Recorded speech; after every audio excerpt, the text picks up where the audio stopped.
Olha só, pessoal, Maringá tem 295 mil eleitores aptos a votar. Número 5,5% maior do que o último pleito, quando eram 279 mil eleitores. Um dos destaques está na faixa etária, que não tem obrigatoriedade de votar. Segundo dados do Fórum Eleitoral daqui da cidade, 3.571 eleitores maringaenses menores de 18 anos tiraram título esse ano. 158 com 15 anos, que farão 16 até o dia das eleições, 1.294 com 16 anos e 2023 com 17 anos. Em todo o Paraná, 118 mil jovens entre 16 e 17 anos estão aptos a participar das eleições desse ano. No dia 2 de outubro, os eleitores vão escolher os deputados, senadores e presidente da República. Na semana passada, a gente já comentou a respeito do número bastante considerável de eleitores nessa faixa etária e também maiores de 70 anos que tiraram título, enfim, renovaram. Eu vou colocar esse assunto para discussão da bancada. E eu começo com o Edivaldo Magro. Cria-se um senso de dever cívico nos jovens ou é algo mais daquelas campanhas que artistas teens andavam fazendo por aqui? Aqui se atribui esse aumento nesse público? Pois é, Vitor, a gente tem que sempre ver em perspectiva, né? O próprio TSE fez um trabalho bastante intenso, né? Para atrair a atenção desses jovens, para tirar o título, o que não significa que vão votar. Historicamente, nessa faixa etária, se eu posso estar enganado, né? Mas até 25 anos o número de abstenção é muito grande nessa faixa etária. E eu trabalho com comunicação política e observo que poucos candidatos têm um discurso convergente com os jovens, né? Hoje, os jovens, principalmente, emprego, né? Essencialmente, as pessoas buscam emprego e você não vê muitas ofertas de discurso para eles. Eu acredito que vai repetir esse fenômeno da abstenção. Lembrando sempre que quando as eleições são polarizadas, e historicamente isso acontece, o número de abstenção cai, mas ele permanece meio inalterado nessa faixa mais jovens do eleitor. E nesse momento de polarização, com pautas tão contemporâneas, que diz muito respeito aos jovens, eu creio que se houver mais empenho, né, dos candidatos em valorizar esses jovens, trazer eles para o debate, lembrando sempre que jovens estão muito distantes dos debates políticos. Então, vamos esperar e aguardar para que tenhamos os jovens participando mais e convertendo esses 9 milhões, se eu não me engano, né, Vitor? Nacionalmente é isso, né? Convertendo em votos, seja lá para quem eles imaginarem, né, de forma democrática, expressar seu voto. Francês.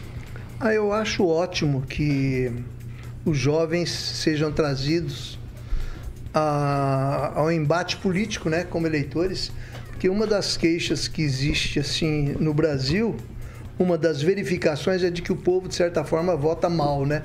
Há muita queixa com relação a isso, há muitos reparos por conta, por exemplo, de parlamentares que não mereceriam, que não alguns prefeitos também não oferecem nada, não dão retorno nenhum, né? E no caso específico dos jovens, também houve um esforço concentrado, né? Mais à esquerda, né? Através de artistas populares, aquelas pessoas que têm um conteúdo político fantástico, né? E influenciando esses jovens, querendo levá-los à eleição. Mas com certeza...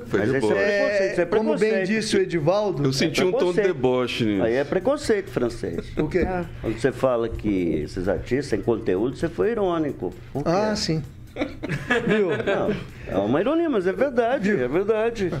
Eu acho que esse pessoal também dá a sua contribuição cultural. Nós estamos aí cheios de artistas sem conteúdo aí, que tomam posições, cara que exibe só porcaria, que não tem conteúdo nenhum, não contribui nada para a arte.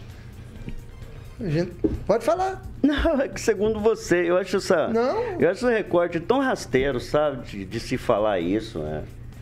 Há uma cena brasileira de música tão bacana, né? Na área de funk, dos underground, muita coisa autoral de altíssima qualidade. Então, assim, não dá para passar essa régua. Eu tenho ouvido muito esse tipo de discurso, né?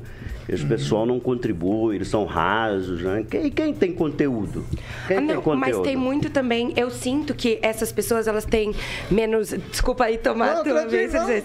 Eu sinto que muitos artistas incríveis hoje, tipo, de música popular brasileira contemporânea talvez não cheguem em outras massas. Tipo assim, fica só na galera jovem, sabe? E tem, por exemplo, a Lineker, Johnny Hooker. São artistas incríveis e são novos. Tipo, tem uns 30 anos por aí.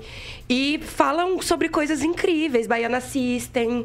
Tem vários artistas aí que são super bem colocados, mas eu sinto que falta visibilidade para eles também. Muitos locais, inclusive. Muitos locais também. Conclua, Francês. Então, é interessante que introduz esse público aí na eleição. E, talvez o que eu esteja me referindo é o pessoal que não tem memória das últimas eleições. Tão jovem, né? E é introduzido por pessoas meramente interessadas, né? Eu vou passar agora para o Celestino. Eu entendi o que o Francês quis dizer. Ele quis dizer diretamente a Anitta, que nem sabia quem eram os três poderes. Mas se eu cito e alguém defende, então, não posso falar nada. Mas eu posso citar porque tem costa quente aqui, costa larga. Pode falar para mim. A respeito do aumento crescente, exponencial do número de eleitores menores, né? A campanha dos artistas é óbvio que trouxe, né? Mas eu quero destacar também o trabalho das igrejas evangélicas, né? Que ninguém conta porque a mídia tradicional não fala, né? Então, eu que frequento igreja evangélica, frequento igreja católica, vejo a participação dos jovens. Inclusive, ontem um ônibus cheio de jovens que participaram, né, do encontro promovido pela Associação Viva a Vida. A maioria, acho que 99% era menor de idade, 16 anos, e 99% estava com o título na mão, né? Então, assim, é pouco divulgado, pouco falado, né? Mas o trabalho que a igreja evangélica fez, o trabalho que a igreja católica fez para o primeiro título também deve ser destacado. O que é mídia tradicional, Celestino? O que é mídia tradicional? A mídia tradicional é aquela a Globo, que vai votar de um lado ou do outro. Eu não estou dizendo, estou me referindo a isso. Aquela mídia que só traz o que interessa para eles e não para o público em geral. Ah, grande mídia, você quer dizer isso? A velha, consórcio do mal. Tá certo. O professor Itamar, de uma maneira pragmática e assim, para jogar uma pimentinha nessa discussão, pessoal de 16, 17, 18 anos já tem maturidade para votar? Bem, aí é uma questão discutível, né? Mas a questão está colocada, procuro ser sempre pragmático, eu trabalho com aquilo que tem no momento. E o que tem no momento são eleitores a partir de 16 anos habilitados para votar. E aí, ao contrário do que geralmente muitos estão calculando, né, que são os fãs da Anitta, que segundo alguns colegas aí acham que tem muito conteúdo, né, que está trazendo para votar. Não, foi ao contrário, né? Foi ao contrário. Pelo menos, é claro que cada um tem um recorte do meio que ele conhece. Das pessoas que eu conheço, o grande número de eleitores jovens que se inscreveram são eleitores guiados, inclusive, pelos seus pais, orientados pelos seus pais, inspirados pelos seus pais. Por mais que a esquerda não queira, detesta, mas ainda prevalece no Brasil o ambiente familiar, de família. Então, os filhos ouvem os pais. Aí podemos dizer assim, mas tem tantos que não ouvem seus pais, que cometem delito, aquela coisa que nós sabemos. Mas isso não é, digamos assim, a hegemonia. A hegemonia são filhos que ouvem os seus pais, são filhos guiados pelos seus pais. Então, eu acho que, nesse sentido, se a campanha, se é que foi feita uma campanha de alcance pelo TSE, deu o efeito contrário. Porque os jovens hoje estão muito politizados, exatamente os jovens disciplinados, não são os jovens aniteiros, né, que vale tudo, que ela faz defesa da maconha, faz defesa do... Não vou entrar em outros detalhes aqui, mas faz defesa da liberação total das drogas e tudo mais. Esse jovem, inclusive, ele pode ter até se inscrito, mas ele nem tem disciplina o suficiente para ir votar, e até porque ele não enxerga as coisas nesse formato que talvez alguém mais velho, um militante mais velho como a Anitta, enxergue, né? E aí, só para registrar, né, a brilhante cantora, ela pode ser muito boa no que ela faz na música, Eu nunca ouvi, inclusive, mas deve ser muito pouco, porque tem milhões de seguidores. Só que em termos de política, ela é um desastre. Ela não sabe nem dividir os poderes. Ela não sabe...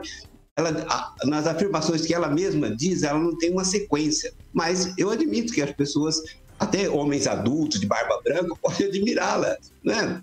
Esse é livre. Então, o que eu vejo é que esse grande contingente de novos eleitores não necessariamente vão ser encaminhados para aquele candidato que a esquerda quer, sabe? Eu acho que esse tiro saiu pela culatra. É isso, Vitor. Vai lá, Lanza. Olha, só recompondo aqui. Bom, Vitor, eu digo a você e digo a todos da bancada, é bom que o jovem participe da política, não só como eleitor, mas, se possível, também sejam candidatos, independente do lado político. Eu acho que o debate ele tem que ser enriquecido, independente de quem defenda o quê. Ô, Lanza, ele pode ser candidato com 16 anos? Não, com 17, desde que a diplomação já seja com 18 anos. Mas pode votar com 16. Pode votar com 16. Tá errado também. Olha, Francês, eu vejo que não, sabe por quê? Porque tem que ser a coisa completa, não pode ser. Muitos políticos, inclusive de 40, 50 anos, inclusive é uma fala até muito semelhante à do Henrique Mecabô, falou num podcast, ele que é um militante político também, ele falou o seguinte, que o político não está preocupado com o jovem, ele está preocupado com a reeleição. E o trabalho que ele está fazendo agora, mesmo ele preocupado com a reeleição, vai impactar com os jovens daqui 10, 15, 20 anos, que é um projeto de lei que fica. Que nem, eu cito até como exemplo aqui o próprio Código de Processo Civil, que foi alterado em 2015, nós estamos sentindo reflexo agora da celeridade dos processos. Os processos foram muito mais celerificados, ou seja, quem está sofrendo impacto é agora, não há 5, 6 anos atrás. Então, assim, eu vejo que é importante sim o pessoal participar, porque o público jovem podem abrir portas para novas pessoas entrarem na política, abrindo portas para novas pessoas entrarem na política, novos debates poderão surgir nas assembleias, câmaras e quem sabe até numa nova presidência da República.